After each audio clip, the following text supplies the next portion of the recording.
another lecture, which is lecture 5 of our course Sociolinguistics. Now in this lecture we are going to talk about media voices, accent and register. We are going to define those terms. Then we need to talk about variation in register. Our next point will be public participation in the media, then language, society and virtual power.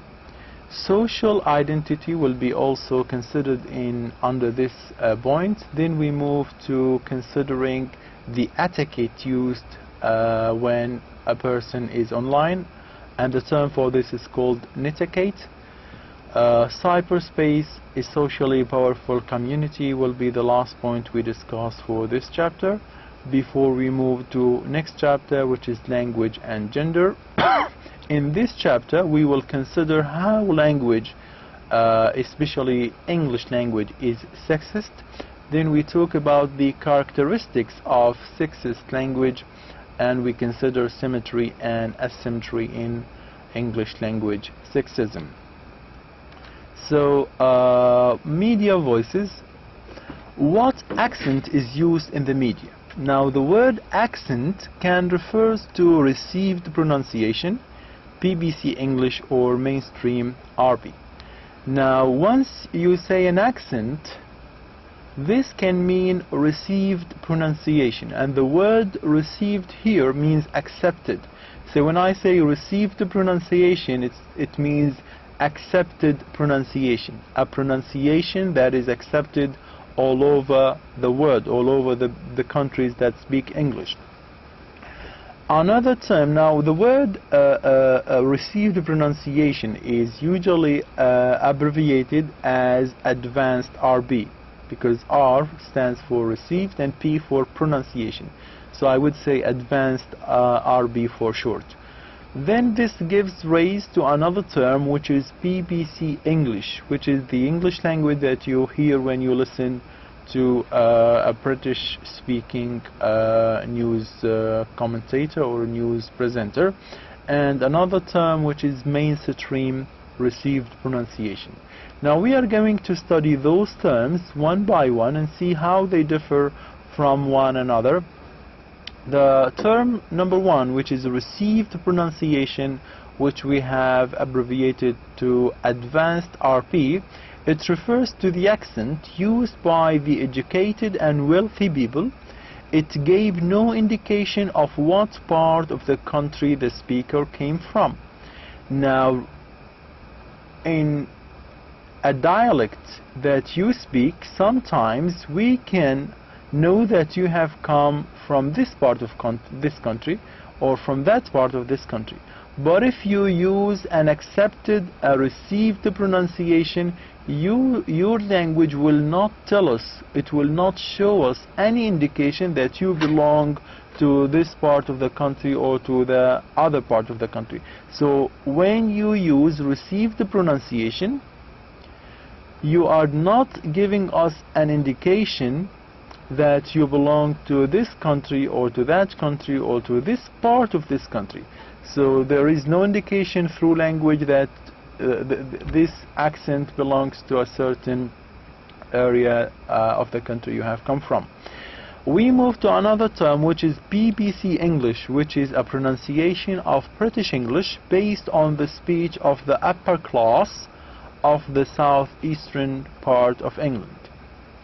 The other term, which is mainstream pronunciation or mainstream received pronunciation, it is an accent which sounds less formal than the advanced received pronunciation, and is the one that most people in Britain generally hear when they listen to news readers or when they listen to news readers on their national TVs. So mainstream received pronunciation and advanced received pronunciation are almost the same. However, the mainstream received pronunciation would look less formal than the advanced RP, but again both of them will not give an indication that the speaker belongs to this geographical area or to this particular city or part of the country. We move to the next point, which is the variation in register, and we need first to know what does the word register mean. Register is the way that language can systematically vary according to the situation in which it is used. For example, if you are talking politics, there are some terminology that you use. So I would call this change, this variation in the language, a register. If you are teaching your students about, say, science, there are certain terms, certain particular terminology that you use to indicate that you are teaching this particular course. So the word register refers to the variation of language that a speaker would use according to the situation in which he is using the language. Variation in register can be in sentence structure, can be in pronunciation, and can be in vocabulary. So the grammatical structure of the sentence changes from one situation to another. The specific words or the vocabulary that you use in this field rather than the other would also change or vary when you are moving from one register to another. So simply speaking, a register refers to the variation, to the change of your language according to the situation in which you are. We move to the factors that determine variation of register. We have certain factors that determine, that have an influence on varying register. Those are three factors: field, tenor, and mood. The field refers to the subject matter, to the main topic of the discourse, and as he said, the discourse means conversation or simply speech. The tenor refers to the role being played by the speaker, and the mood refers to the medium of communication, whether this is speech or writing. An example of this: the weather forecast contains technical vocabulary relating to temperature, high and low pressure, cyclones, storms, etc. Now, for example, the field will be the weather forecast. This is the main topic of the discourse.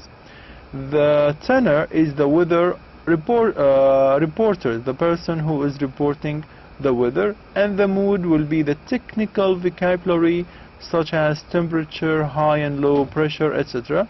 And sometimes there are some symbols. A small sun would represent sunshine.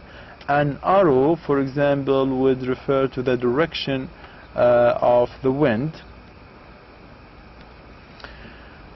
Now we move to another point, which is the public participation in the media. Now usually we know that those who get on TV are either presidents, prime presidents, those people in power. But sometimes we find that the public, the average person, gets on TV. Now we need to know what are the reasons for allowing the public to participate in the media or in any TV show.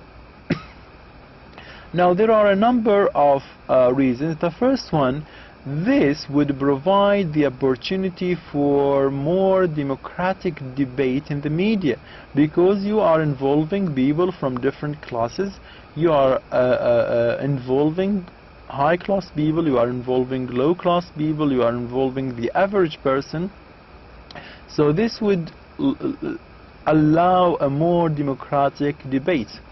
Number two, this can depoliticize some important issues by presenting them for public debate. Now, some political issues are very important, but once everybody starts talking about them, they look as if they were not that important, because they become a common sense topic. They are on TV, they are discussed by low class people, they are discussed by average persons, they are discussed by the public. So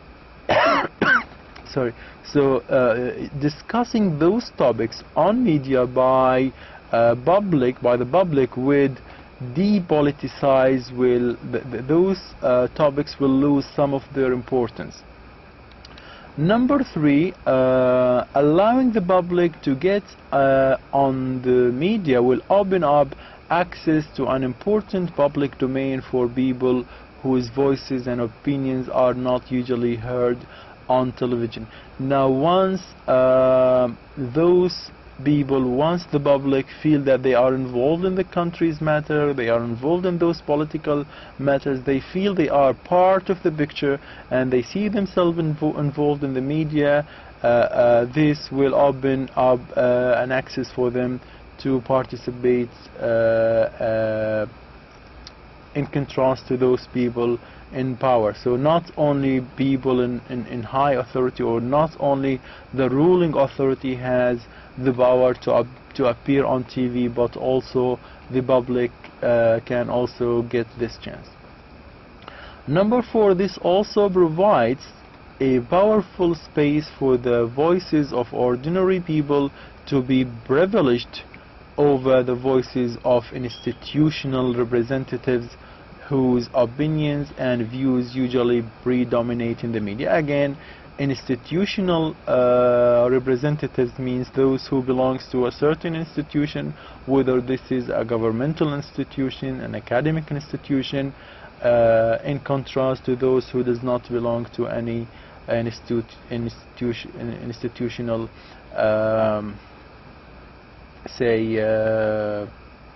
institutional representation that they belong to. So this provide a powerful space for the voices of ordinary people to be privileged by allowing them to appear on the media, so that they feel equality with the people, or with the people who are in power, or the ruling authority of the country they are in. Language, society, and virtual power. Now when I say virtual power, it means the power of the internet, the power of online websites. There are two terms that we need to pay attention to. The first one is computer-mediated communication. So if the communication between people is mediated by a computer, I would say CMS, or computer-mediated communication, which means our communication is mediated, or it's made through another device, which is the computer. So this includes different forms of interaction or communication, ranging from email to a news group. So many people nowadays have a group of certain field they want to belong to, a group of news, a group of linguists, a group of teachers, and they make a virtual website, and they classify or organize themselves into forums or into groups or chat rooms. So when I say computer mediated communication, it refers to this particular type of interaction. It includes all type or all different types of interaction, be it an email interaction or a news group interaction. Now for many people, when they are online, they feel, or they have the feeling that their identity is hidden, because nobody knows that they are online. They can use names which are not their names, so they feel that their social identity is hidden. So in the early days of computer mediated communication, it was believed, people used to think that excuse me, that this new medium would result in more democratic communication, because a person's social identity, their gender, their ethnicity, their age, can be hidden in the virtual world. And the virtual world means the online database or the website they are participating in. However, this is not the case, as a stereotypical interpretation of gendered behavior still prevails. Now what does that mean? When you go onto the internet and you communicate with a person, you believe that because this person does not know you, does not know which country you belong to, and he even or she even does not know whether you are a male or female, you feel that your social identity is hidden. But this is not always accurate, because people can judge you not according to what you tell them, but according to the speech that you use. For example, if you use certain speech, they can stereotype you as being male or female, etc. So you can disguise your identity on the net. The people you interact with, though you can hide your identity online, but the people you will interact with still make assumptions about who you are based on what you say and how you say it, etc. Now we move to what's called netiquette, and this is a term, abbreviation or short for network etiquette. That when you are online, there are certain rules, there are certain etiquette that you want to, or you have to adhere to when you are communicating with somebody on the other end, or if you are at this end, another person communicating with you at another end. So what are those rules? What is an etiquette? So etiquette refers to the rules that attempt to control social interaction in the virtual world, and virtual world sometimes also is referred to as cyberspace, which is basically the internet. So netiquette is a group of rules, or it refers to the rule that attempt to control social interaction in the virtual world. The example: there are rules and codes of behavior which have developed in order to control the way members of a community behave as in chat rooms. So if you are in a chat room, and because your social identity is hidden, and because you do not know the person, and because there is nothing preventing you from saying some specific words, be it abusive language, or using some aggressive verbal behavior, or sending unwanted long messages. So you think that you can do this, but in fact there is what we call netiquette, which refers to the rule that attempt to control the interaction online or on the internet. And as we said, we call this netiquette. Many news groups have a frequently asked question. If you go to any website, usually there is what's called a frequently asked question, which they abbreviate as FAQ, which is an abbreviation for frequently asked questions, the questions that everybody usually would ask about, which is usually a file giving you all those rules so that you familiarize yourself with them before using this website or this chat room or another. So for example, if you use an inappropriate behavior, you can be sanctioned. People can exclude you from that room. If you, for example, use aggressive verbal behavior, you might be excluded from that group. This is usually called flamming. Or when you send unwanted long messages, you are sending a spam, so people can simply exclude you from the group you are in, or you have joined them in that or this group. Next we will talk about cyberspace, which is a socially powerful community. Now we know that we are talking about a virtual world, and this word is online. It is not physically there, it is virtual. But how powerful this word is, how social this world is. Diverse groups of people who participate in a protest and campaign via the internet can be socially and politically powerful. So how can this have real power in reality? So if you are virtually communicating, virtually complaining, virtually writing, but how can this be powerful? The example we have here is a case of database such as marketplace households, which list details of people and the items they buy. Now, certain countries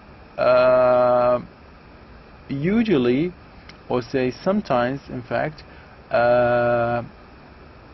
release these information, release the database of the customers and what they have bought, what items they have already bought. So those informations which for their customers, which belongs to the people who were customers of this marketplace, for example, they do not want their privacy to be released. They do not want people to know what they have bought. So they think of this as their own privacy, and they do not think that any company has the right to publish or to release this information. And this can result in an intense debate about privacy. And the debate is not only in a newspaper but across internet news groups and bulletin boards.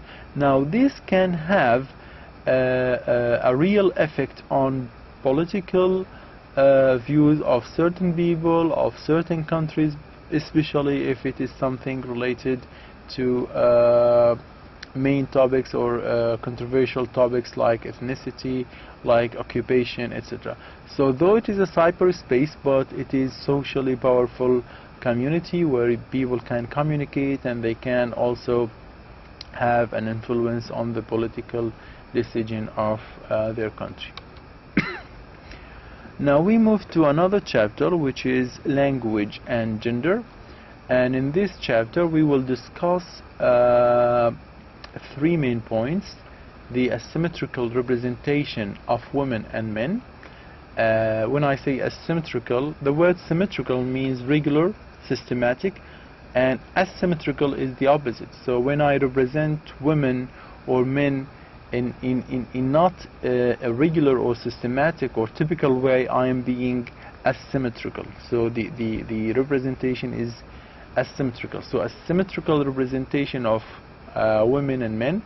Then we talk about why language can be considered sexist. Then we consider whether women and men use language in different ways. Before we start, we need to understand the difference between the word sex and gender. Sex and gender. The word sex, simply speaking, refers to the biological category which is usually fixed before birth, because once we come to life we know that, or even before we come to life, we know that this person is either male or female. So this is their sex. The sex of the baby is either boy or girl. So sex is a biological characteristics of human beings where we can know that they have this sex rather than the other sex. They are male or they are female. So this is fixed. It doesn't change. We cannot change our sex from being male into females, of course, unless there is an surgical operation, etc. But this is not our concern. Now, the word gender refers to social category which is associated with certain behavior. So gender is, though it is similar to sex in meaning or has something in common, but gender refers to social category which is associated with certain behavior. Now we have some examples which can make this even clearer. A sexist language represents women and men unequally. If I say some person is sexist, this means that he would support one sex rather than another. So, and he uses a sexist language, and a sexist language represents women and men unequally, as if somebody is better than the other, or as if men are better than women, men are better than women, or the other way around.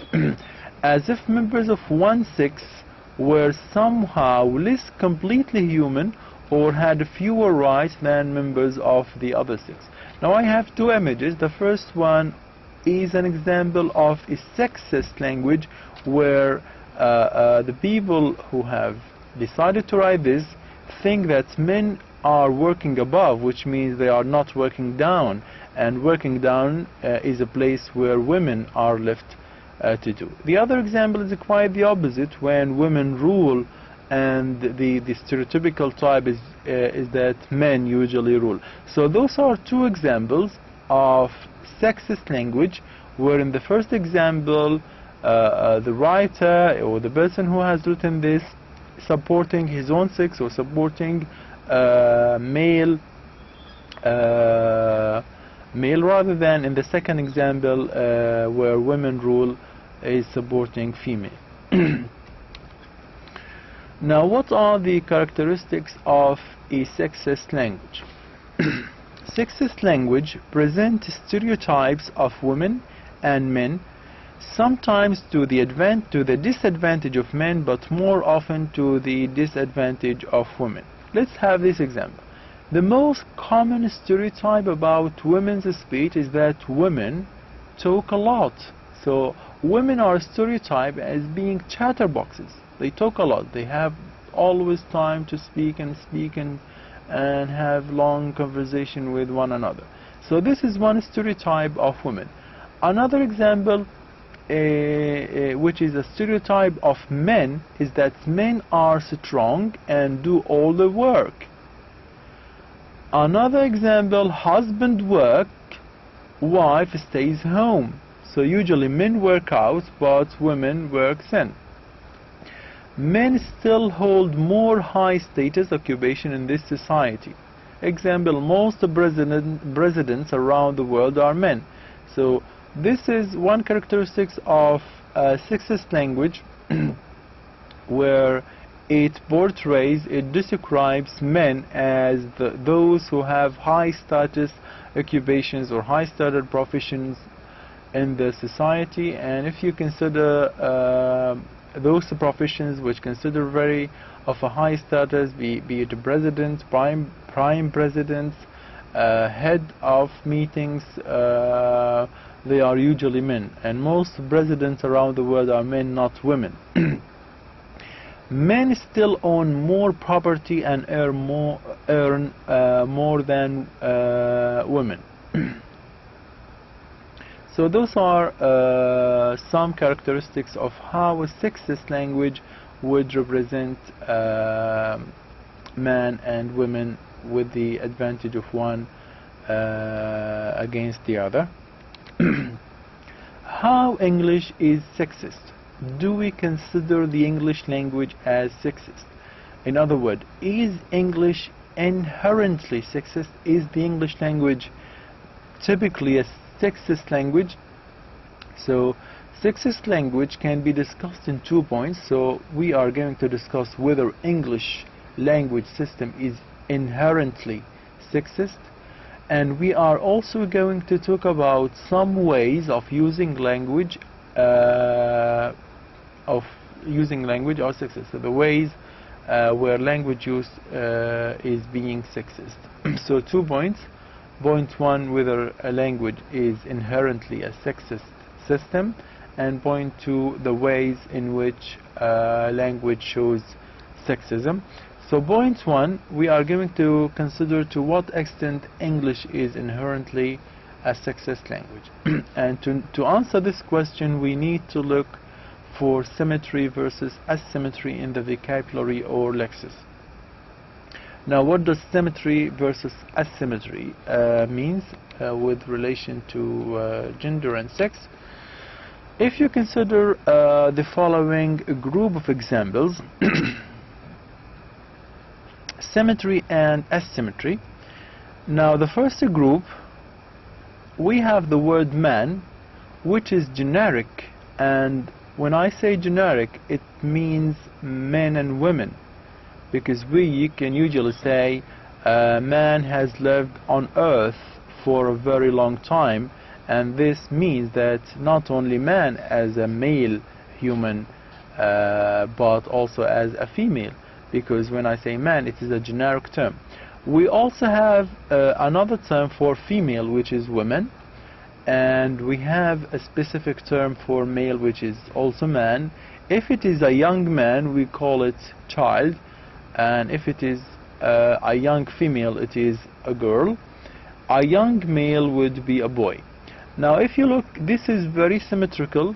There is a specific term for each category, but if you consider the other example where we have asymmetry, for a woman we have 3 titles: Miss, MRS and MS.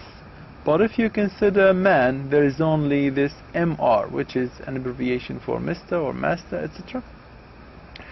So an adult male is represented as MR, but an adult female has 3 titles. Now this is an example of asymmetry in the language. This is an example of sex in language, where language is being sexist. So there is no symmetry in the case of representing the titles of male and female.